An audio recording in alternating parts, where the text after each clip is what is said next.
What is up, RetroManiacs? Welcome to the Retro Card Chat Podcast. My name is Mike, and I'm from Mike's Retro Trading Cards. And boys, we've done it. We are now the #1 sports card podcast, not just on YouTube, not on your favorite audio podcast provider, not just in the United States, not just in the world, as a matter of fact. In the known and unknown universe, we are #1. And if any other podcasts out there try to say that we don't have the numbers, if there are YouTube content creators out there trying to say, oh, nobody listens to podcasts, you say to them, do your numbers include OGLE 2016 BLG 0005LB? Because if they don't, your numbers aren't right. So congratulations, boys. And the big part of our success, Joe Daney, Pierre Pahal. How you doing, boys? One take. Hey, very proud of you on that one. One take, Mike, as they say. We got there. We made it. Yeah, #1 in the known and unknown universe. We are huge on OGLE 2016 BLG 0005LB. Huge. Which, for those of you that don't know, is the farthest known planet in the universe away from Earth. Like, we know this. All of our listeners between here and there know that, but everybody's arguing about numbers on Earth. Who cares? What are your numbers overall? Yeah, you tell me. I like to call it the undiscovered country. I mean, it really is. It's a beautiful area out there. Beautiful out there. I knew we had surpassed the solar system into the galaxy, but I didn't know we had made it all the way to the universe, like the whole way. Like, I mean, that's great. Well, when you have intergalactic superstars like this guy, right? I consider myself the center of the universe, so it's not shocking that we've expanded that far out. So come on, get with it. This is true. Yeah. So congratulations, guys. Give yourselves a round of applause. Yes. Thank you. Can't be disproven. You can't disprove it. Yeah. Unless you have the proper numbers. Again, you know what the problem with this whole BLG 005LB.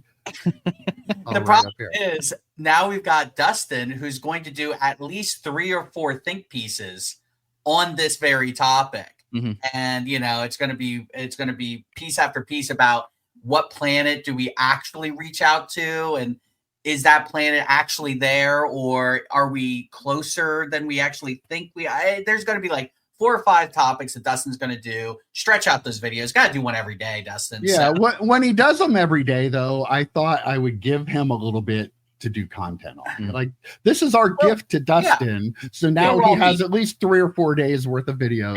He doesn't have to think about. Yeah. We're all meat for Dustin. How's it going, boys? It's going good. So I'm pulling up my phone here because I have notes real quick, and I want to get to something. So for viewers of the channel, you may have noticed these really awesome display cases behind me. I've had cases behind me for like a year, boys, something like that. And I got these. These are from Payther. Okay, is the name of the company.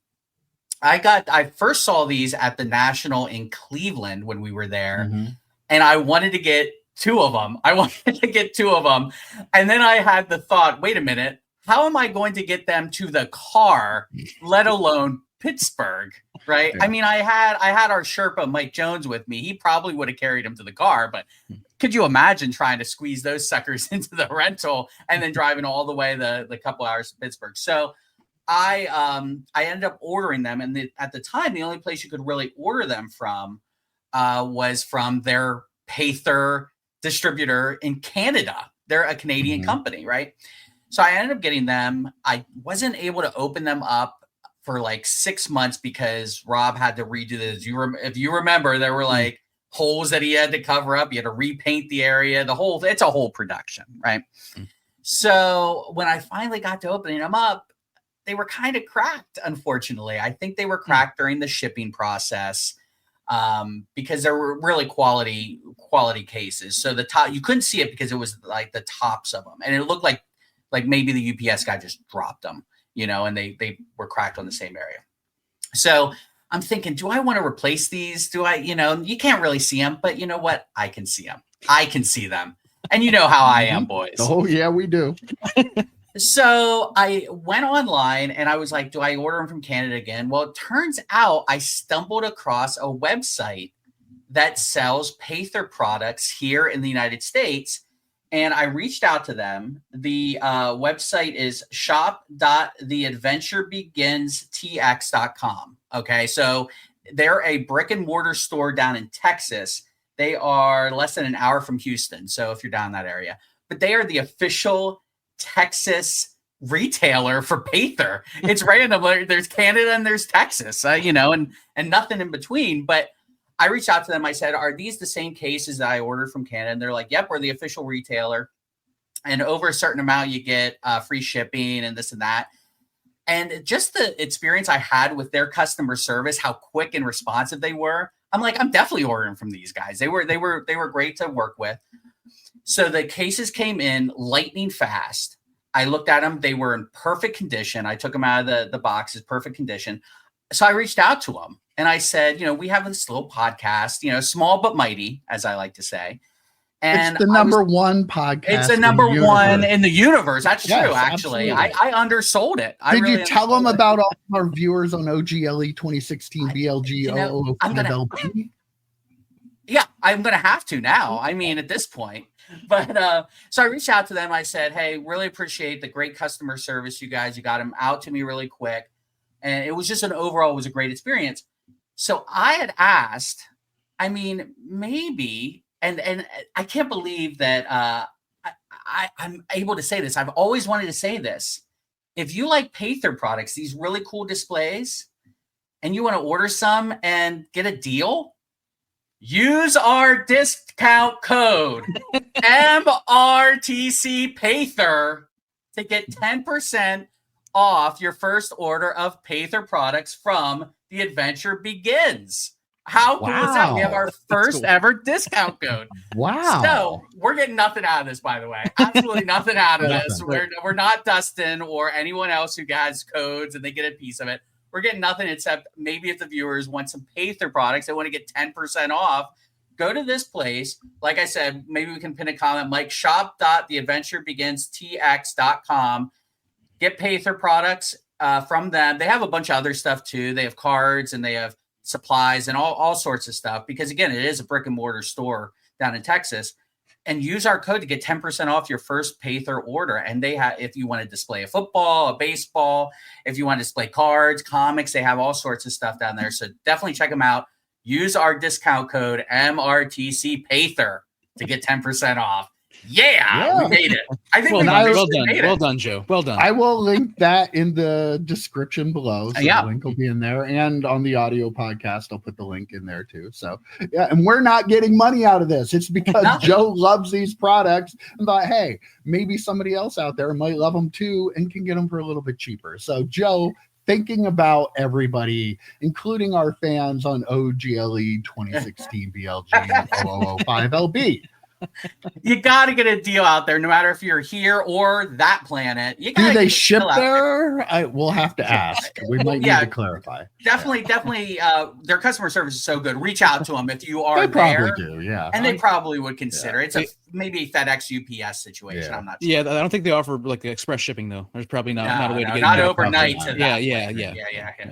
And the good thing is there's no tariffs between the right. OGLE 2016 BLG 005LB so far. Yes. So, we're good. I'm pulling back the curtain. Mike did put something above his little camera there, and we were wondering what it is. And I think we know now. No, he totally memorized it. He wastes that brain cell. That brain cell is not going to be stuck with that number. I don't remember anything else about doing this podcast, but I remember OGLE 2016 BLG 005LB. Mike's gonna be like 101 years old and in the nursing home, and he's gonna just be reciting that. Yeah, that's gonna think I'm nuts. Everyone is gonna, because we'll be dead, EP, obviously. Well, yeah, I mean, and everyone's gonna be like wondering what the hell's going on. But so big shout out to The Adventure Begins, comics, games, and more. Check them out. And I also want to follow up real quick on I tempted fate a couple of weeks ago by talking about our purchases. We did the Wednesday show, and I had said, well, I had traded / purchased a Pierce Brosnan autograph card from England.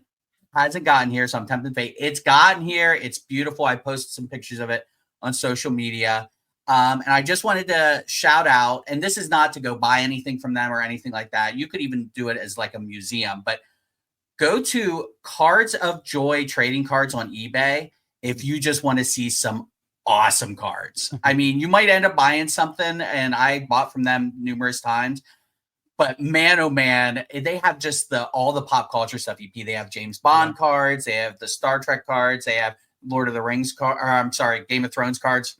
They might have Lord of the Rings cards too, as a matter of fact. But it's just like, I love finding those eBay stores, and you guys might be like this too, where you just can like, oh, they have 10,000 items listed. All right, let's start looking. And I can get lost and stuff like that. So Cards of Joy trading cards on eBay was they were great for me. So check them out if you want to. What's the discount code for them? No discount code for them. Oh, okay. All right. Should have reached out. Did they pay for this plug? If not, I'm going to have to cut all that out. They did not. Just a great podcast in the universe, known and unknown. We got to start charging for this stuff. That's true. Seriously. We're going all the way out there. That kind of reach? Wow. Let's do an exciting EP. Oh, not much. I'm going to crack open this beverage here, but nothing super exciting. I didn't have it's football season, so it's been crazy with that. So what's that? I thought that was almost over. Weren't you going to do extra innings with EP once that ended? Yeah, no, I did. I brought that back for like one episode, I think. Didn't I? No, you didn't. No, what? No, you didn't. 0 episodes, EP. All right. 2026. Here I come. The year of EP. Wow. What discount codes did you bring to the table, EP? I brought 0. I've written down right here on this piece of paper. See? No. I'm kind of surprised it wasn't middle finger. I really thought it was going to be a middle finger. It should have been. Oh my God, it would have been great. Wow. Oh, wow. No, I mean the only thing really going on is that I know there was a card show this week. I did not go to it to look at it to look at anything, and I did not set up at it, and that's was a little bit upset. I've had a little bit of FOMO Saturday morning before I left for my family gathering, but I know Mike was there, and I want to hear him talk about the traffic, the crowds, all that sort of stuff. So I'm going to hear all about it. How did you have FOMO during that event? Because there's no way that you remembered there was a card show about a half hour after that event started. If you know what I mean. It was FOMO in the morning when I was like getting dressed and ready, and Mike was talking about how he's sold everything before you started mixing tequila and Fireball. Yes. Okay. All right. That was at the end of the party, by the way. Like the time when bad ideas are sound really good. You make really dumb mistakes. Yeah, mixing tequila and Fireball is generally the end of any party, to be honest. So rough. I think I made that point in text. You probably didn't see it, but I said that sounds like something somebody that's had 10 shots of Fireball would be saying. Yeah. But yes, I was at the card show yesterday, and sadly, nobody from OGLE 2016 BLG 005LB came to visit, which I understand that. It's a little bit of a drive. But yeah, we had people from Maine come last time. So they could have made it out there. Pretty much the same thing, isn't it? Warp technology has to have made it out to them. But yeah, I had a good show. I did well again, which was actually kind of surprising to me because I had no cards for my display case. I don't know if anybody had heard, but I was running a stack sale called Basketball Mania. And, that recently ended. And my plan all along was I had a lot of these cards that were $15 and up. Nice cards, good insert cards. I'm like, okay, I'm just going to get these, and what I don't sell in my sale, I'll have for the show, and I'll be able to put some really cool 90s basketball in my display case. Well, turns out all the people in my Basketball Mania sale like those cards too, and I think they bought all of them but 9 that I had bought for my sale, and my number of cards I thought I would have for my case, I didn't have. So I was scrounging up to try to get cards, and I I put a case together. It wasn't the greatest case. People weren't really all that excited, but I ended up selling quite a bit out of it too, just lower price stuff. One thing, I have a little point I want to make here, and this is going to be like probably make you all ill, but I have a point here about Kurt's Card Care. From a seller's perspective, we know Panini doesn't have the best quality, right? Mm-hmm. One of the cards I found for my case, I had pulled a Cooper DeJean Optic rookie with the emoji star, or the 100% emoji in the background.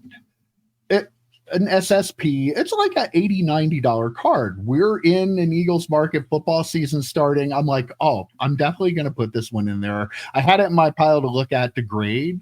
Well, when I was putting the card into, I put it just in the top loader because I didn't want to scratch it up. Wasn't going to put it in like a one touch. I noticed there were 2 scratches, like just from one side of the card to the other on the front.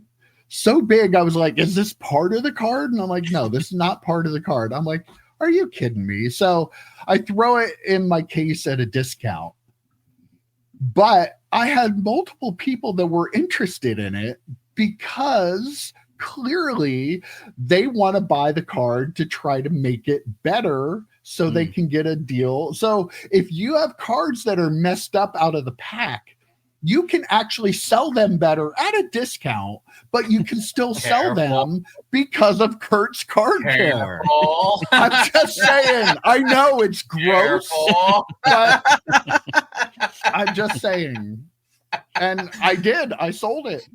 This is not a Mike endorsement of. Wait, what's the discount code? What's the discount code for Kurt's Card Care, Mike? Jesus Christ. We don't need to use it. I'm just saying. Since there are so many people out there doing it, if you get a card that's boogered up, you can still sell it at a discount. And before, if it weren't for that, nobody would buy that card. And now because of that, people will buy that card. It's ridiculous and it's gross, but here we are. It's ridiculous and it's gross, but careful. Did you sell it? Did you sell it? I did. Yeah, I did. Okay. All right. To a guy named Kurt randomly. It was weird. So strange. It actually reminds me though, when I was going through all of the McFarlane, I ended up selling McFarlane toys. If they weren't like a big time player, they were just some random player that maybe was on a fantasy team of mine or whatever, and they were loose, I would market them as perfect for customs. Right. So now I'm thinking Mike's like putting on that little thing, perfect for Kurt's Card Care. Like I'm not nervous. The whole section is case. Oh, these are just for Kurt's Card Care cards. That's not a bad idea. Oh my God. I'm giving ideas left and right. Start buying scratched up cards of newer players from people at a discount, selling them at a discount to people who are going to fix them. There we go. Comment your thoughts down below. Nothing wrong with that. Yeah, so that's just something I noticed. But yeah, good show. People asked about Yeepy. I said he's probably in a drunken stupor by now. So it's fair. That's it. More than likely. About it. Nothing else exciting.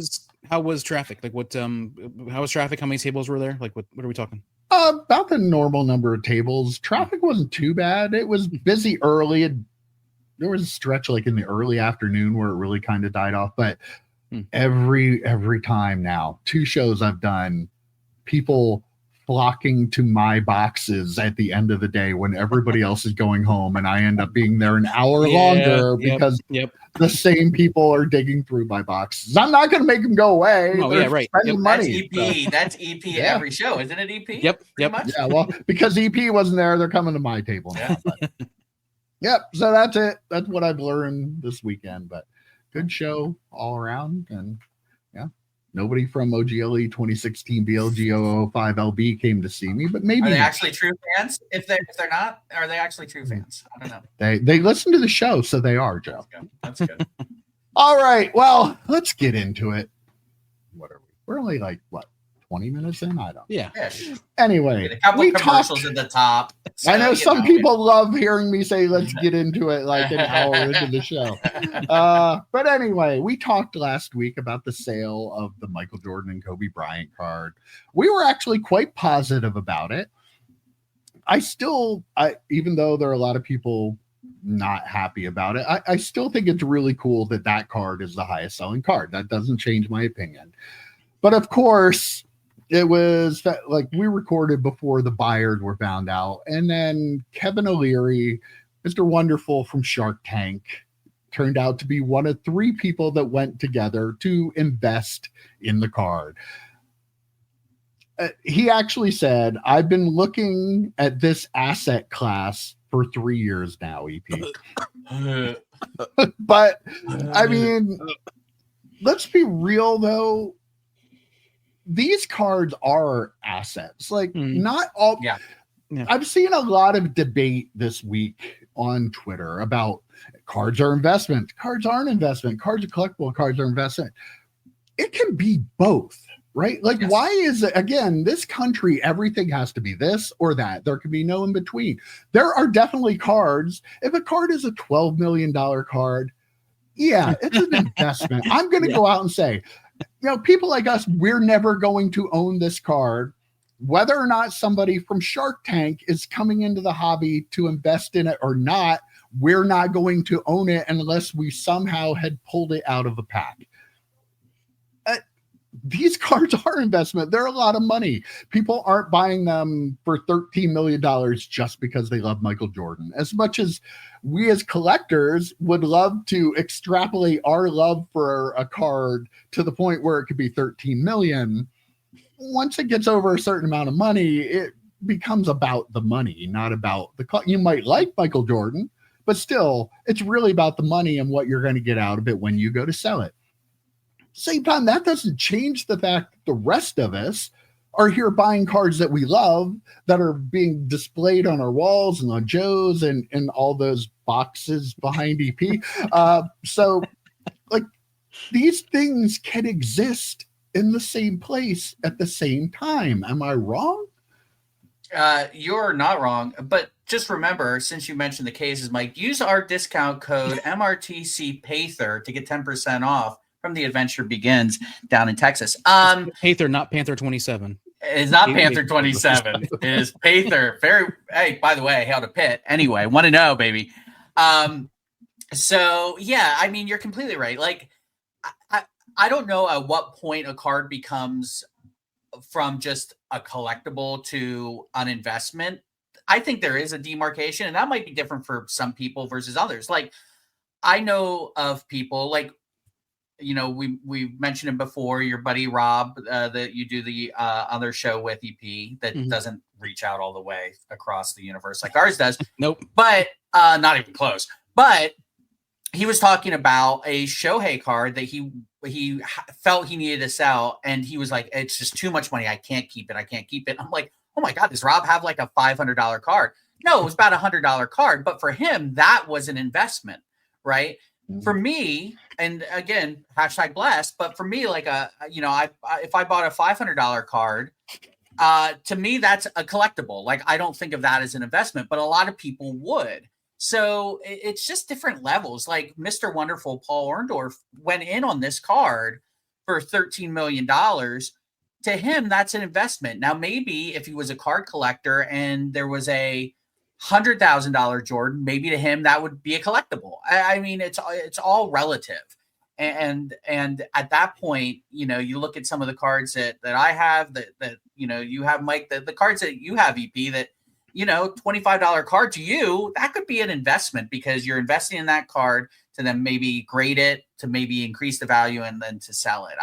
But I think like you mentioned at the beginning, we are in such a polarized world right now where, if you sell a card, oh my God, you're not a true collector if you sell a card ever. Like, what? Really?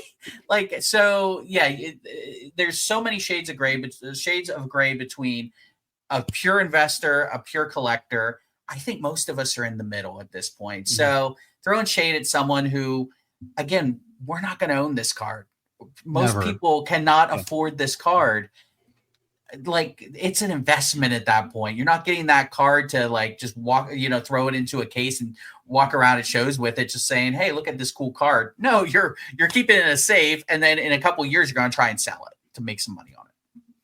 Yeah, to answer your question, Mike, they both can and do exist right now in the same space. And to your point, Joe, yeah, I mean, the way the hobby is right now, you almost have to be. Like, I feel like there's more of the hobby that does this, that sells cards than not. There's no reason why anybody would ever, a person like us, a normal collector, would want to own a $12 million card. Like, you sell that because that is life-changing money for most of the people in the hobby. And even $100,000 card, $10,000 card. Like, a lot of these cards are and then for a lot of those people that buy those cards, they become investments because there are those people up in the clouds or wherever they are, that are just excuse me, buying and selling the same cards to each other. The high-end Caitlin Clarks, the high-end, Brock Purdy rookie cards, all that sort of stuff. Like, we'll never get, we'll never get those, and if we do, we're probably going to sell them just because it's foolish for us to have an investment like that with the amount of money that we could get out of it. So yeah, I have a question for you guys. So what do you think about, like, so this idea, we're talking about this $13 million card. Does there have to be a collector at the end of the rainbow for this, for it to continue to go up? No. Like they're not collectibles because it's like almost like it's almost like the dollar not being backed by gold anymore or something like that. It's like there's nothing like the last investor to hold this. If there's not an actual collector that's obviously a multi-millionaire, if there's not an actual collector at the end of the rainbow, at some point that card's going to not be able to be sent back and forth with investors, right? Like, no, they'll go back and forth. That's why I keep increasing in value, right? Like, it's not. They don't need collectors because they are assets now. They are investments now. It's like a piece of artwork. It's just it is what it is. It's not. People might enjoy having a piece of art in their house for a little bit, but as an investment, like they might enjoy it while they have it, but they didn't buy it just to have it. So there's not an end user for like the Honus Wagner card was really, I think, the first one. That's always been an investment that wasn't being sold because, I loved Honus Wagner back then. No, it's because this card was rare and it was taken out of a set and there aren't many of them out there, and that made it valuable, and that made people know it was valuable, and it's just snowballed over time. And this kind of card's the same thing. Like, certain things are no longer collectibles. They become investments at some point in time. Just like art at some point no longer becomes art. It becomes an investment. It's art, but it's an investment. And you're right. This happens at all levels. The $100 card to some people is an investment. If you pull like Caleb Williams rookie card that's worth $1,000, you're going to sell it because you don't really care about Caleb Williams. So, that's an investment. It turns into money. And all of us do a lot of this on way different levels than millions of dollars, but we do. The number of people who collect and don't sell anything is minute in this hobby. And there's nothing wrong with it, but there's nothing wrong with selling cards too. And they're like, if you feel that way, you kind of have to allow that there's nothing wrong for the people who just like to invest in cards. That's a completely different part of the hobby that isn't connected to our $100 cards that we want to buy, or even like $1,000 Patrick Stewart autograph. They're completely different things, and they can be different things. They're fine. Let the one thing be what it is. Doesn't mean that, everything with cards now is an investment. No, they're not. There's a lot of cards you would lose your ass on if you invested money into them. So just like I saw like Brian Gray talking about, trying to tell me cards aren't investment. Again, no, some are. A lot of them are. Like, you can't just make blanket statements for anything. And it's just like, all week, it's just been this back and forth. The people that love the selling cards and flipping cards and don't collect cards, which is fine if that's what you want to do. I don't give a damn anymore at this point in my life. There are enough people that love collecting cards that I feel like the hobby is good in terms of having good collectors in it, and the other people enjoy it for how they enjoy it, and that's fine. But just stop with cards are now investments. Some are just stop. Yeah. And I think I was just quick to one of Joe's points earlier, and kind of like piggybacking off what you're talking about, Mike. Like when I bought that collection of football cards from you, that was an investment too. That's like 80,000 cards. I saw a lot of them for 25 cents a piece, probably, but that was an investment. I kept a handful of the cards for myself as a collector, but that was an investment. I plan to at least make my money back, if not make some money off of those cards. So it doesn't have to be $1 million card, $12 million card. Like like Joey said at one point, you're like, I don't know where the demarcation is. I think an investment, and if you want to get gross about it, that collection I bought, there are assets. Like I bought them to sell, right? For most of them to sell. So I think people are probably stuck on that asset class where he's talking about it as an asset class. Like that's probably the part that a lot of people are like grossed out by, because I know I got grossed out by it. Yeah. Like the terminology is like, it's just but it's true. It makes you like, oh God, really? But then you have to acknowledge that he's not lying. For him, it absolutely is an asset class. I think it was you, EP, that told us when we were on the golf course. You said something to the effect of, he made the comment, I might not even get to hold this card. Oh, I think Mike said that. Yeah. It was someone mentioned it, and it's like he made the Mr. Wonderful said he might not even get a chance to hold this investment that he made, and it's like, holy crap! When you put it into that perspective, because I think EP and I and Mike are so tactile when it comes to cards. Like we want to see the cards before we send them off to be graded. We want to do our own reveals a lot of the time. We want to be able to sell them ourselves in a lot of cases. So like, I think for us, it's weird to think of someone buying a card that cool, because at the end of the day, it's a cool card. It's a cool freaking card.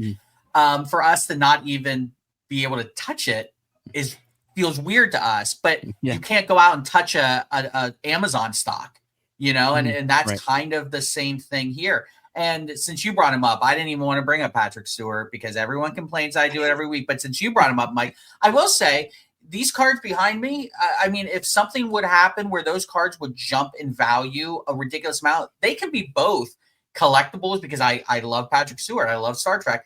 But they can also be investments. Like those cards eventually will go up. And I don't know what I'll do when they do. If they double in value, they turn into an investment at that point, right?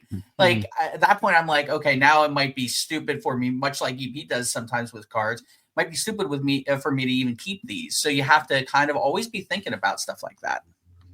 Yeah, and the one thing, like EP, you were saying about buying the collection, the one thing that's cool, like even me doing my Basketball Mania sale, all the cards you get in, I like having them and being able to look at them and like price them and stuff. It's cool we're not keeping them, but it's cool to have them in your possession, even if it's for a short period of time. So that's the difference between people like us that are making money off of cards and people that are just investing. But again, it is what it is. It's really not a big deal. So, okay. This I just saw over the weekend. This was really interesting. The MLB debut patch on Red Sox pitcher Peyton Tolley. He made his debut on Saturday, had a good game. There's a lot of hype about him right now, but his MLB debut patch was on his left shoulder above this other patch when he was in the bullpen warming up. When he went out for the game in the first inning, it wasn't on his jersey anymore. So the question becomes, did this fall off, or did they take it off before he actually, they're supposed to be game worn. It's not game worn unless he goes out in a game while wearing it. So it's going to be interesting. His MLB debut, he did not have the patch. This is not debatable. It's a fact. So what are they going to do? Are they going to say this is a game used patch? They will. I know the answer to that. It's a rhetorical question, but yes, but he didn't wear it in a game. And my question is, did it fall off? Did they take it off? Joe, you were there, weren't you? What happened? By the way, he's a baseball player, EP. So I figured I'd fill you in. So they could probably skirt around the legalese of it and say, well, he was at the game. Like they're not, first off, they're not going to do anything. They're just going to put it into a card and then just say that's unless it fell off and they lost it. That was going to be my dude. point. Like, could you imagine if they lost it? But again, great. they would just manufacture another one and put it in And say it was there, right? Like, I mean, like, I like. There's a joke to be had about Fanatics being just terrible quality control with their jerseys and uniforms and stuff like that, where shit's just falling off. So there's something to be said about that. But yeah, I mean, by the truest definition of what these cards are, he should not have a debut patch card, right? Like the debut is over. He pitched the entire game without this debut patch on. He should not have one. I mean, again, if you're going by the strictest definition of it, they won't. Investors won't. Here we are. It'll be if they lost it, they're going to make a new one, throw it in there. If they didn't lose it, they're going to pick it up and throw it in there. It's like, yeah, this is where we're at, and you know, I know it's way different than what Panini's doing because they're just getting shit off of the Walmart shelves, right, at this point. But it's more reminiscent of from an event.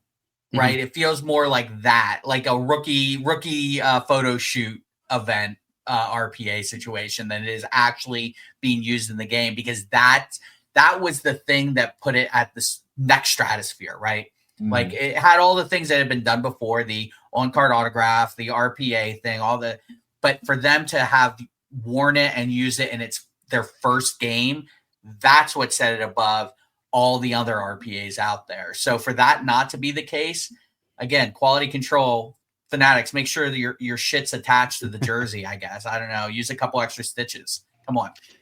I mean, I don't know the person that spotted this. I don't know how long they watched it. Like you wonder if he took like a warm-up pitch on the mound, and then that was could be considered part of it with both players on the field. I'm not sure. I'm pretty sure when he came out to the mound at the beginning of the game, it wasn't on. Yeah, that's what I think the original post was. I like to think that like either his like bullpen catcher or something like that ran up to him right as he's ready to run on the field, ripped it off his shirt and ran away with it. Like I would like to picture that happening. That'd be amazing. I can totally see that happening in like a clubhouse, like the one goofball is out there doing goofball stuff. Doesn't help Topps or I mean, I don't know if this pitcher is going to get in trouble for it or not, but who knows? It'd be interesting to see if there's any comments about it that from Fanatics or from the Red Sox or from him or anything. So I'm just shocked though that he walked out and he didn't, double check that it was on and say, "Whoa, Mr. Umpire, hold on. I don't have my MLB debut patch. I have to go find it." And the ump would be like, "Yeah, he was very worried about that." Of course, on his first start. Yeah. Like, what is wrong with athletes nowadays? Do uniforms have pockets? Maybe it fell off and he was so cognizant that I had to have it that'll be it. Yeah. That he put it in his pocket. Like with the WrestleMania patches, they were saying, somebody had it in their boot or something. So yeah, they'll probably say, yeah, he took it off and just put it in his pocket. That's exactly what'll be perfect. Yep. You're welcome, Fanatics. You're welcome. Yo, you're just throwing out all kinds of ideas left and right. Wow, all amazing. This for free. Well, maybe if they actually make that card and somebody hits it, they'll send it to the PSA vault, because apparently the PSA vault now has over 1 million cards in it. Nat Turner took to social media this week to tout the success of the vault, and also said there are hundreds of thousands of cards in grading that are designated to go to the vault as well. Also, their eBay store is nearing 1 million sales already. It wasn't that long ago that we talked about their whole vault to eBay thing. That was like earlier this year, wasn't it? Yeah. And they're almost up to 1 million cards. I mean, for a certain type of collector, I still think this is a great deal for them. Save on the shipping back to you. You just send it right to them. They're selling it for you. They're probably getting way more eyeballs on the card than you would too. So, I mean, it's great. I have a bunch of Pokemon cards. We don't do Pokemon content on this channel. So I'm debating, do I just send mine to the vault and maybe have PSA sell those when I get them graded? I'm thinking about it. It might be a way to try this, but because I don't really. It would be fun to open up the box to see what I got, but I'm not going to do a reveal video. I'm not doing Pokemon reveals on this channel. It's just not our thing. Wait. You don't want to try to pronounce their names? Like what? I don't understand. I can pronounce their names. These are the older cards, so I know how to say them. So that wouldn't be a problem for me. But yeah, I'm just not content I really want to do, and it's not content our viewers really want to see. So I might use it for that. But still, I'm back to the original point. This isn't about me, no matter how much I may try to make it about me. Even though my name's on the sign. Anyway, that's a drinking game, by the way, everyone. That is a new drinking game. I am a huge fan in OGLE 2016 BLG 005LB. I'm just saying, I'm pretty big there. But yeah, over 1 million cards and hundreds of thousands more, almost 1 million cards sold. PSA, again, I say it all the time, out fanaticsing fanatics. Yeah, I even that card right there, I actually got from PSA's eBay page. It's a Leonard Nimoy autograph. Yeah. So yeah, I mean, by the way, 1 million cards sounds like a lot until you realize EP has way more than 1 million cards behind him right now. I mean, you would only need an area like in EP's living room size, and you'll be set. You could have your own vault. Yeah, I mean, they are taking over the world. We talk about Fanatics all the time, taking over the hobby. At some point, it's just going to be two companies, right? It's going to be Fanatics. It's going to be PSA. They're going to be doing deals with each other. Going to be doing deals with major retailers like Dick's Sporting Goods and GameStop and places like that, Walmart. And it's just going to be those two companies pretty much dominate everything. Everyone else kind of looking for scraps. And that's where we're going to be in 5 years. In 5 years, I think, and that's the long view. Are like, how big are those companies going to be compared to their competitors? Like, it's going to be, we're talking about 10x on the Wednesday show. Is it going to be 10 times bigger than their competition in either space? I mean, it's unbelievable. Almost monopolistic. I mean, hey, I'm not getting throwing out the M word. Yeah, throwing it. We don't do that here. Dropping it like it's hot there. Yeah, but sure feels that way. Again, legally, if you're watching Fanatics and PSA, legally, we cannot call you a monopoly. But in spirit, it really feels like they are. You still need to get a Thanos card to represent PSA if Galactus is going to represent Fanatics EP. Yeah, I mean, the 1 million cards, and when you're talking about investments and asset classes like that, I mean, that's what this is, right? I mean, this is for people that want to sell their cards. They are the investments. So yeah, I mean, 1 million cards. I mean, 1 million slabs is like a lot of slabs, right? Like, as much as Joe was saying, I got room for it here. That's a lot of slabs. It's the plastic that makes it more. Like you probably have well over 1 million cards, right? I don't think I have 1 million, but I've got a million. 1 million's a lot. 1 million's a lot, but I agree. I would like to see a photo of the warehouse with all like how they're being stored, that sort of stuff, and have like it's a vault EP. It's not a warehouse. System. It's a vault. Oh yeah, okay, sure. Has this big bank door with the like big thingy you have to turn to open it up. Okay. Totally. Didn't the guy the PWCC guy, didn't they have one that was kind of like that? Yeah, they had a big door. Yeah, it is a vault. I think it's really a vault. Okay. I mean, it'd be awesome if they did a tour of it. I mean, they're never going to do that, but I always geek out for stuff like that. It'd be awesome for them to go and do a tour of their facility. But why not? Like, again, right? Why like, not? Yeah. Like that would. If nothing else, be entertaining for collectors like us, and content creators. That would really, I mean, content is almost dead. So for us to get some free content to do like that, I mean, let's do it. Yeah. It's only dead if you do a fantasy football draft with cards. Oh, Mike. There we go. Well, we talked about the Caitlin Clark logo woman cards, right? There were the dueling ones that sold. We had the flawless one and the immaculate one. Flawless sold for $660,000. I think the immaculate one sold for $300 and some thousand. Well, Joe, you've used about the National Treasures. Where would that end up in this? Mm-hmm. The National Treasures actually sold.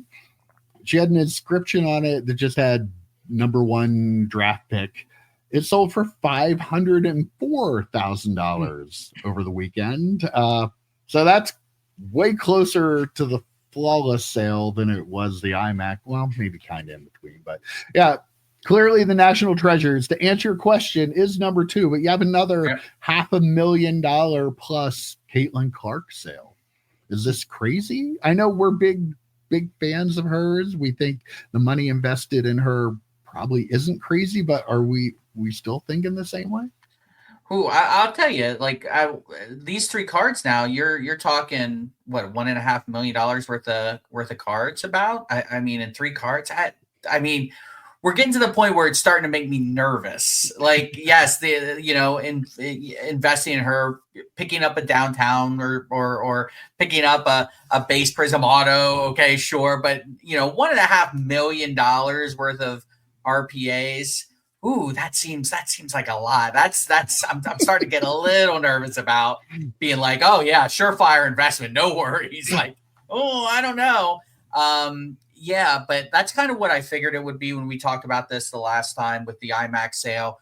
Flawless has always been the brand and the national treasures and then iMac. But for them to all come out of the same product, again, a composite product, which just happens to have the 3 or 4 different brands thrown into it. I'm curious though, the other 2 weren't inscribed. So when you said it was an inscription, I'm correct, right? The other 2 weren't inscribed. I don't believe they were, but correct. So long ago. Yeah, it was so long ago. Yeah. But that's just under the premise that the other 2 weren't inscribed.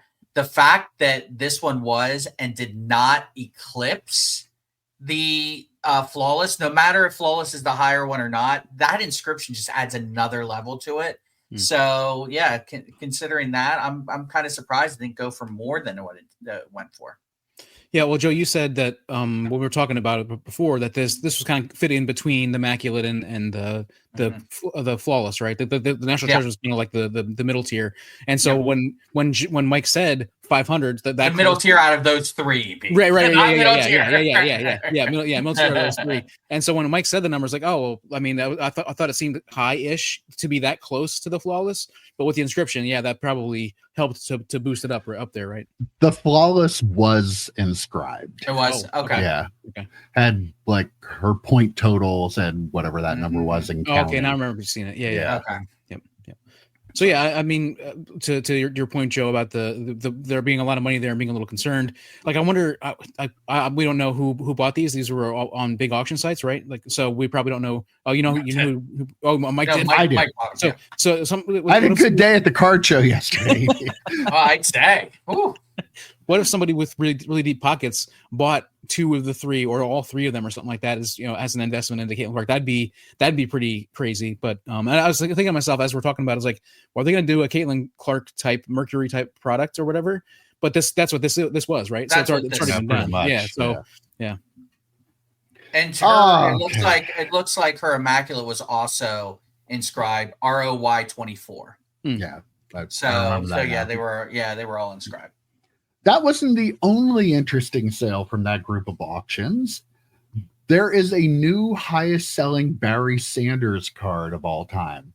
His green 97 PMG and a PSA 8, which is a Pop 2. Wow. Sold for $372,000. The 98 PMG 1 of 1 only sold for $168,000 in April 2024. Wow. I mean, 90 stuff is getting hotter. I've seen it. I bought a lot of basketball, and just looking at the comps, like Michael Jordan, just about everything of his across the board is more than it was like even 3-4 months ago. And I think it just continues, especially with the really rare stuff. I think this is going to be a trend that continues. Like, I think there have only been 2 of these that have come up for sale. The other was a PSA 7, I think, in 2020 that sold for 68,000 or something like that. But I do think that like the key players with these key insert cards, they're just going to keep going for more and more money. I could be wrong. Don't take my investment advice. This is not investment advice. You know, I know a lot of our viewers are probably running out there right now to try to find a $400,000 Barry Sanders card to invest in. Don't do that. But it seems that way, doesn't it? At least recently, a lot of this stuff, the Ken Griffey Jr. essential credentials that sold for so much, like it really, our stuff is finally getting its due. Wasn't it the Allen Iverson out of 3 EX card? Yeah, that one sold for a ridiculous amount of money as well. I mean, the greens are out of 10, Mike? Yep, I think so. Yeah. So I'm wondering now the 101. So that's from the next year. The 98 was the 101. You said, I wonder if that sold. If they put that up for auction now, what it would go for after seeing this out of 10 from the previous year. Now 97 is there. He is. There he is. That's the OG. That's that's the OG set. That's the one. If you're going to stumble across one, that's the one you want to stumble across. Even. No offense to my man Bert. I mean, even those are worth a few $100s in reds. Like I almost bought a Jeff Blake one, Mike, and I purchased something else. So I'm like, I'm a little cash strapped, and it was going to be like $250. I'm like, or I think it was around 200, but still, it's like, geez, these 90s inserts are so hot. And I remember when we first got back in and going through my boxes, finding these 90s inserts. None of these, by the way, no PMGs. I did find a Star Ruby of some random player, and I think I got like $100. I found a PMG. Did you? Oh, Kevin Green, right? Kevin Green, $400. $400, right? And not like Kevin Green Steeler. It was a Kevin Green Panther, right? Mm-hmm. Yeah. So like you have these cards that we collected back then, we were looking for back then, and they're going through the roof now, even more than they were when we first got back in, because they were hot when we first got back in. They've gone to another stratosphere recently. And for the kids watching, be like, PSA 8 for a PMG is a crazy good grade. Like it's an absolute crazy good grade. So PSA 8 is like getting a PSA 10 from something ultra modern at this point. Yeah, that was going to be my first point. Was the PSA 8 is like that. That's probably one of the most rare. It made it more rare because it's such a high quality card. Right? It's a pop 2 with none higher, so it's the highest graded there is. Right, and it's already like an out of 10, and then to be a one of only 2 with that high of a grade, and to, like Joe was saying, to find a PMG in any sort of decent shape is probably a crazy find. One thing I think we should probably do, Mike, whenever we're giving financial advice, we say we are not financial advisors. Just flash that at the bottom of the screen. Just we are not financial advisors. Just so people know, we're not trying to give advice out. Mike's like, I ain't doing any more editing. That's extra work. So much extra work. Yeah. I have to spend so much time editing the show Friday to try to find a picture of EP's card that I don't have time to do all this other flashy stuff out there. But EP, you should get some poster board and make a glitter sign that says we are not financial advisors and hold it up. Do some work, EP. Put some work into this. All right. Okay. Yeah. Come on now. Some of us can't be out there drinking all day. Right. We have to work on the podcast to keep this the number one podcast in the known and unknown universe. Yeah. Not gonna say it. What's the planet? What's the planet again? Well, the planet is OGLE 2016 BLG005LB. You're looking at the cue cards. Looking at the viewer. Yeah, right. All right. Well, I do want to get to this topic because I thought this was interesting. And, it's not a news thing, although this was something that came up early this week I think it was on a Facebook post. There was somebody who had been at a show. I don't know if it was a show organizer or a dealer, but the gist of it is complaining about people who go to shows with their cards and sell their cards, collectors at the show with cards that sell to other collectors at a show when you have dealers that are there paying for tables. So I'm interested to get this guy's take on it because he sets up at a lot of shows. Joe, you've done a couple. On the ass crack. As I like to call it. I've been set up on the ass your crack. opinion is valid too, but I do want to let's talk about it. What are your thoughts on that? I can see a little from both sides myself, but that's all I'll say. I'll defer to EP on this one. Yeah. Okay. All right. I talked about this. Full disclosure, I talked about this on the show that I do for work as well. But he said a completely opposite thing of what he's going to say. I'll have to check. I'm okay with people. I feel like if you're, let's just use Shohei Ohtani as an example. If you have a Shohei Ohtani card you're trying to sell and dealers aren't buying it, and there's a collector there who wants to buy it, you should be able to sell that to that collector. Like, that's not a problem to me. If somebody's walking around and there's no Mickey Mantles at the show, but somebody's got a Mickey Mantle in their case or trying to sell, and there's a collector there, that I have no problem with that as well. The issue, I think, is when it sounded like there were people that were like, they were collectors that were setting up on the floor or setting up at empty tables, like setting up like they had paid for a table kind of. And I think that I have a problem with. If they're there strictly to sell to people, but you haven't paid your table fees, that is a different thing. So I'm kind of like, I can see both sides. Like you said, Mike, I'm okay with a collector to collector, like a deal, but I'm not okay with a collector setting up after having not paid, kind of, if that makes sense.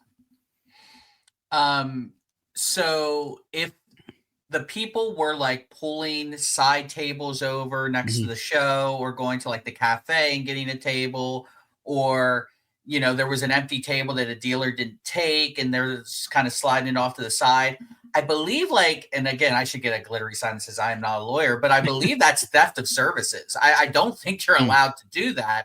It was like, I used to be a restaurant manager years and years ago, and people would come and use our dumpster. That was illegal. That, like, you're using something that we're paying for, we're having taken away. And the term we used was considered theft of services. So, like, yeah, that should 100% not be allowed. I don't think there's any gray area there. I think we would all agree on that. If you're actually like pretending that you're part of the show and setting up a table, the examples you used, EP, I'm fine with it too. I mean, again, I don't set up. I barely set up twice, right? So I don't really set up at card shows. But if someone is not interested in your cards, you go around all the tables or whatever, and someone's not interested, and another collector is like, oh my God, I actually was looking for that card. What would you sell it to me? That should be fine. Yes. Because chances are those people are at the show to partake in the dealers' tables. They are going to the show to look at the cards that the dealers are having, or displaying. So, like, their sole intent is not to steal anything from the dealers or anything, like, not literally steal from the dealers, but you know what I mean, like steal a sale from the dealers. Though, when people were looking for through my stuff when I set up at the last show, and someone was like, hey, do you have any Torrey Holt cards? And then Rob says, oh, I have Torrey Holt cards over here. I'm like, dude, what are you doing now? That should be illegal. His ass should have been kicked out, and he should have had to go to his kid's birthday party or whatever he was missing for the show. Is that some bullshit? But yeah, I've talked about this before. My last point is, one of my guilty YouTube pleasures is watching Roth cards. So he was at the National, didn't have a table.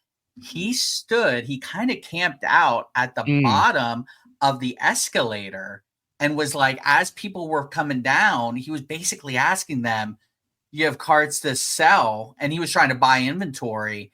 And I'm like, ooh, that doesn't seem right, because the National are really expensive tables. If you don't have one, that shit's on you. I mean, he wasn't camped out at a table. Though, to be fair, the Nationals we've gone to, people go to those dining tables and they don't have it set up with cases or anything, but they have their cards out and they're making deals. And I guarantee you, they're not all just trades. Like, there are deals being made with cash. So, like, again, how do you police that? It's very difficult to actually police it. And from what I understand of the Facebook comment, it was a pretty aggressive post. So, like, getting security to throw people out and stuff like that, I don't know if that's something you can possibly do at the Susquehanna Valley Mall unless Mike Jones is there playing security. But I see a gray area with it, but there are certain absolutely nots that you should be following.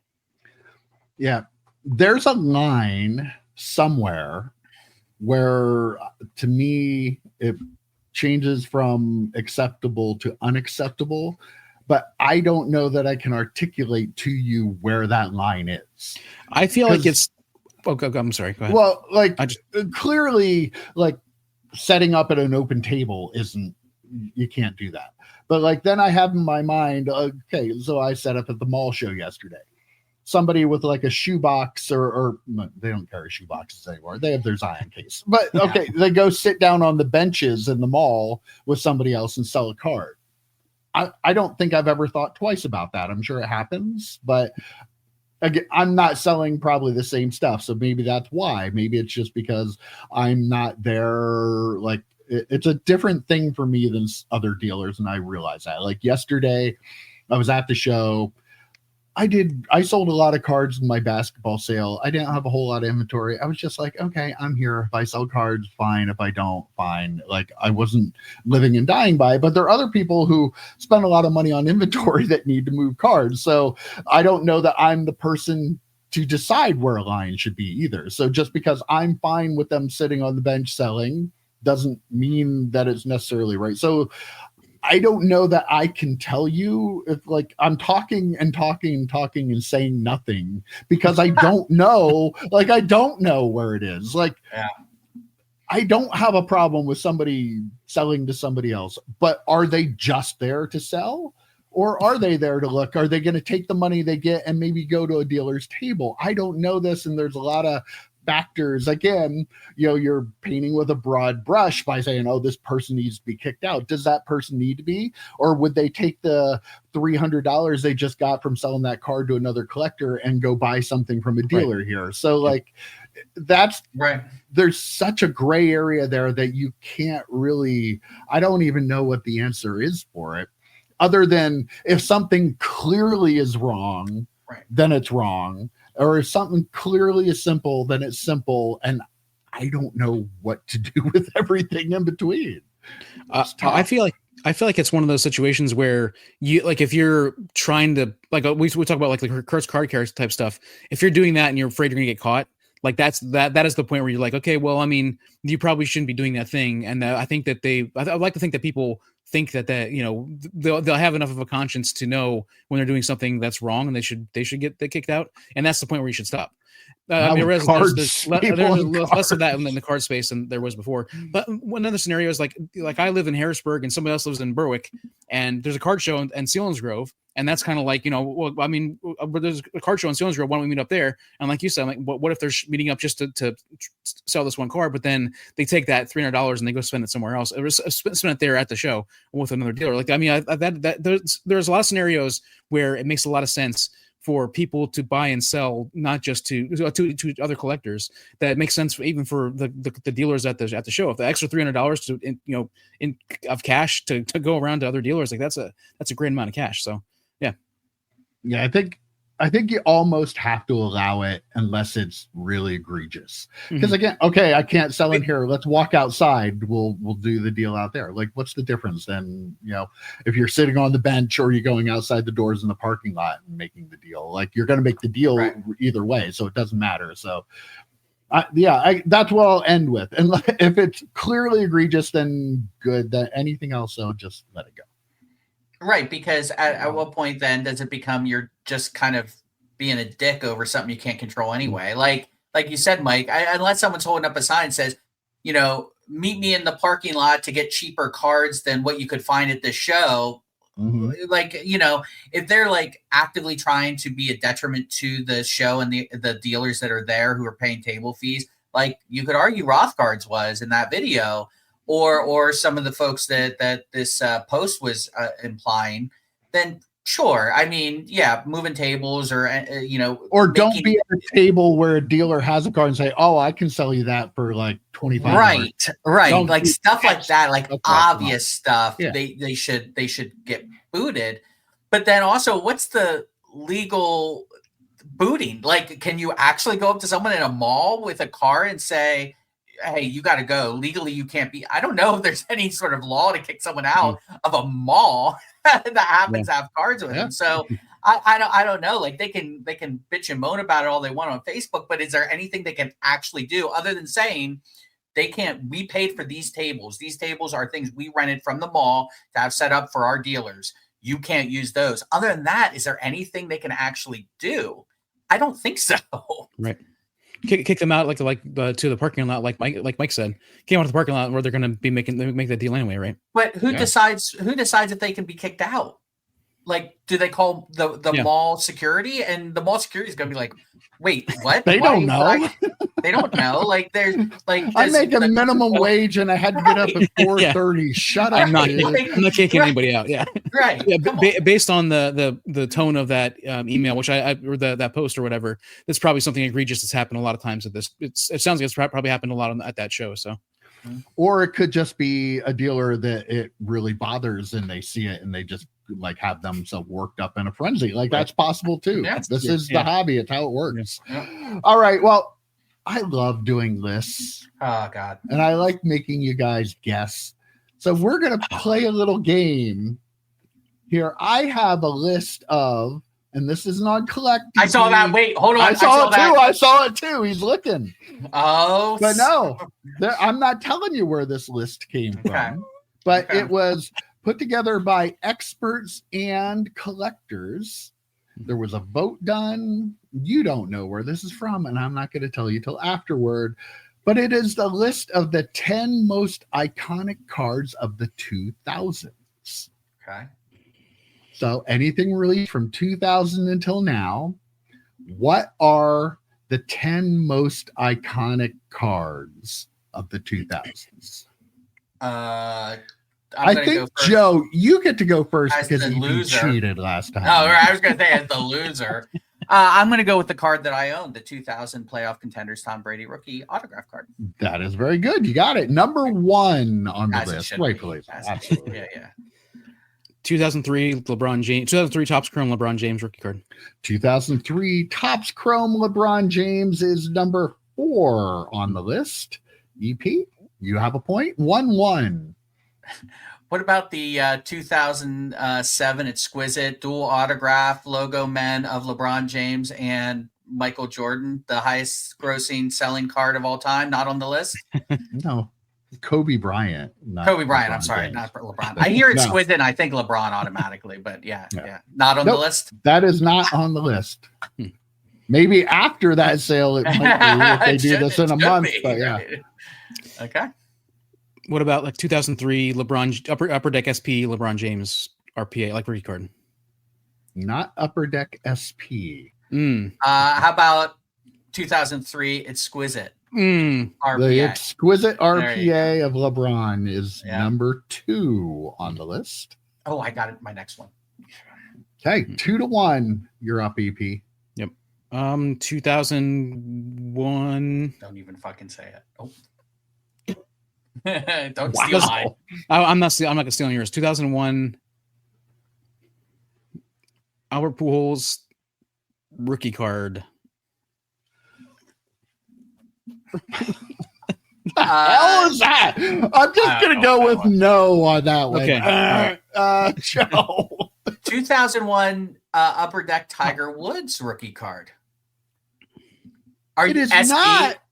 It is not on the list, and this is why one problem. This is number 12 on the list. I even wrote it down here because it bothered me. That's egregious. It is absolutely should be on this list. Oh, and my I God. am mad at everybody that put it together. It is the one card that should be in the top 10. Now, I would have guessed top 5. I would have guessed top 5. In fairness, it was like a top 25 list, and it is number 12, but it should be in the top 10. Okay. Well, I guess that doesn't count then. At the end of the day, still wrong. Yeah, still wrong. Even if it's right, it's wrong. KEP, I gave you a lot of time there to come. I know, up with 2001 better than 2001. The thing is, like, I had a total brain fart. What I probably meant to say, what my brain was trying to process, the 2001 Topps Chrome Ichiro Suzuki rookie card. No, really? Wow, really? And you said it's 2000 to present. Yes. Okay. 2017 Patrick Mahomes rookie contenders. It is not in the top 10. Wow. Crazy. Wow. I know. That is crazy. I think it was in the top 25. It was It was not in the top 10. 2008 Marvel Iron Man Tony Stark autograph. No. AP, you can't name cards that I own. How about 2012 Mike Trout rookie? I don't know which one though. I don't know enough about Mike Trout. Bowman Chrome, first Bowman, Nope. rookie autograph. Nope. Damn it. No. Okay. EP? It would be the 2011 Topps update. It would be Trout the rookie 2011 Topps update is number 7. I'm So we taking are- half credit for that one. Just because you say a player's name doesn't mean you got the It was card better right. than the Albert Pujols situation down there. That was true, but yes. How about I don't know the year, so you're probably going to knock me on that. But the Connor McDavid SPX or SP rookie. No, not in the top 10. Okay. I thought you guys would be better at this. This one's going rough. Nobody's watching. I stopped collecting after 2004. I don't know. It's rough, man. I mean, Players can have more than one card in here. I'm just saying. Okay, I got my next guess. Shohei Ohtani 2018 Topps Chrome rookie card. It is not in the top 10. Okay. 2000 Bowman Chrome Refractor Tom Brady.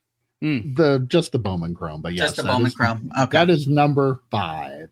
I don't know if there's specific refractor, but we're just gonna the card's the card. Yeah. All right, 3-2 lead for you, Joe. EP. Nice. Got to catch up. You got 5 left. This is brutal. Brutal. Oh, what year is it? It's 2025 as of now. But No. Yeah. Steph will allow Steph Curry Topps Chrome rookie card. It is the Topps rookie card. Topps yes, rookie and that card, is number 3. So we will give you that. I'm gonna have to be a little more lenient here. Okay. because Topps 2009. Chrome cards Okay, were 2009, put okay. into Topps that year because they were losing the license. Come on, EP. How about the first year of Prism, 2012 Silver Prism Kobe Bryant card? Nope. No. No. Oh, okay. The Paul Skeens MLB debut patch from 2024. No, Okay. that is not iconic. It's the greatest invention in sports cards ever. How is that? It is not that. iconic? Yes, absolutely.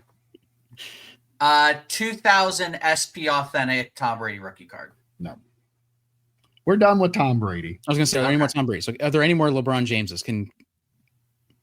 There are no more LeBron Jameses. Okay. No more. I'm not going to tell you anybody else. So Okay. 2001 EX Kobe Bryant. no. Mm. I'm going to have to start giving hints here, but Yeah. Yeah. I Yep. think so. we have two basketball cards and a baseball card and one that isn't football, baseball, or basketball. And not golf, apparently. Not golf. Oh, wow. Oh my God. EP, it's your guess. Is there a Tony Hawk card? No. No. Okay. I'm Okay. tapping out. Are we giving up? Yeah. I'm going to leave it tied at 3. Okay. Number 6 on the list was the 2018 Prism Silver Luka Doncic. Okay. Yeah. How you did? Josh Luber is so mad at you right now. He was so mad. yelling from OGLE 2016 BLGO 5 Is that where he lives LB. now? Yes, he does. Yeah, that's what Okay. happened to him. Uh, Number 8, another Steph Curry card. Mm. The Was it his National 2009 Treasures? National Treasures RPA. And number 9, this one you wouldn't have gotten. The 2004 Panini Mega Cracks Lionel Messi. yeah, I Okay. wouldn't have gotten it, but as soon as you said 2004 Panini, I'm like, shit, it's that Messi Yep. card. And Number 10 was the 2011 Bowman Chrome Mike Trout autograph. Okay. So there you have it.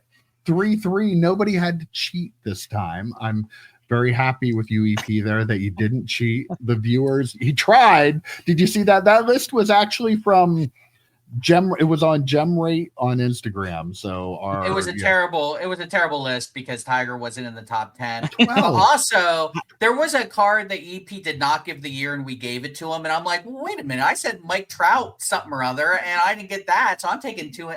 You said Bowman Chrome rookie to card. 2.5. You said Bowman Chrome rookie card, which 2.5, 3.5. Bowman first, not his Bowman rookie card. So I did say Bowman first, but I said 2012 Bowman first.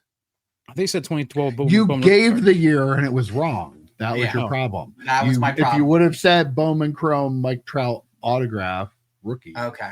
I would have given it to you. So there you have it. Hopefully everybody enjoyed the show. This is a number one podcast in the universe type of show, I think. Mhm. I think we did a great job with once.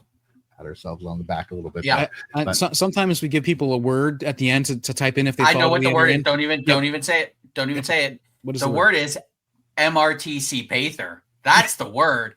MRTC Pather to save yourself 10%. Come on, the adventure begins, baby. Let's do it.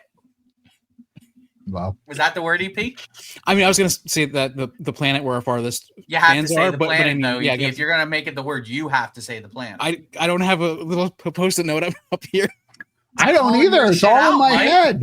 It's OGLE Oh, no. 2016 BLG 005 LB. How do you not know that by now? And he was looking right at EP Wow. when he said it, not at any paper or anything, EP. That's I apologize to our fans all the way out there.